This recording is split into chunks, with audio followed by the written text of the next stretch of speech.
എൻ്റെ മോനൊരു സ്വഭാവമുണ്ട്. ചിത്രങ്ങൾ വരച്ച് വരച്ച് ഓരോ ഭാഗത്ത് ഇട്ടിട്ട് പോകും. പിന്നെ എൻ്റെ പണിയാണ് അത് ഓരോന്ന് എവിടെയാന്നുള്ളത് തപ്പിപ്പെറുക്കിയിട്ട് കളക്ട് ചെയ്യാന്നുള്ളത്.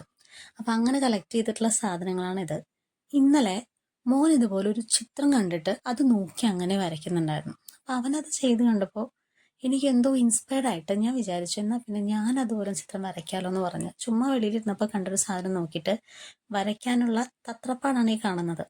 കുറേ കാലമായി വരച്ചിട്ട് പിന്നെ അത്രയ്ക്ക് വരയ്ക്കാനൊന്നും അറിയില്ല. എന്നാലും എന്നെ കൊണ്ടാവുന്ന രീതിയിൽ ഒന്ന് ഒപ്പിച്ചെടുക്കാം എന്നുള്ള കോൺഫിഡൻസിലാണ് ഞാൻ ഇരിക്കുന്നത്. എത്രത്തോളം നന്നായി എന്നുള്ളത് അറിയില്ല. മുന്നിൽ നോക്കുന്ന സമയത്ത് എൻ്റെ മുകളിൽ ഒരു ചെറിയ കാറുണ്ടായിരുന്നു. ആ കാറ് നോക്കി അങ്ങ് വരയ്ക്കാമെന്ന് വിചാരിച്ച് അങ്ങ് വര തുടങ്ങി. വര തുടങ്ങിയപ്പോഴാണ് നഗ്നസത്യം ഞാൻ മനസ്സിലാക്കുന്നത്. എനിക്ക് പഴയ പോലെ കൈ അങ്ങോട്ട് വഴങ്ങണില്ല. കുറേ കാലമായല്ലോ. അപ്പം അതുകൊണ്ട് ഞാൻ എങ്ങനെയൊക്കെയോ ഒപ്പിച്ചിട്ടൊരു ബോർഡർ ആദ്യം വരച്ചു. അതിന് ശേഷം അങ്ങോട്ട് സ്റ്റാർട്ട് ചെയ്യാമെന്ന് വിചാരിച്ചു. പക്ഷേ 2 തവണ വരച്ച് അത് മായ്ച്ചതിന് ശേഷമാണ് പിന്നീട് ഞാനതൊന്ന് തുടങ്ങിയത്. അങ്ങനെ അവസാനം വരച്ചെടുത്ത് ഇങ്ങനെയൊക്കെ ഒപ്പിച്ച് വെച്ചിട്ടുണ്ട്. നിങ്ങളുടെ അഭിപ്രായം കമൻറ്റ് ബോക്സിൽ രേഖപ്പെടുത്താൻ മറക്കല്ലേ. മറ്റൊരു വീഡിയോ ആയിട്ട് കാണാം. ബൈ.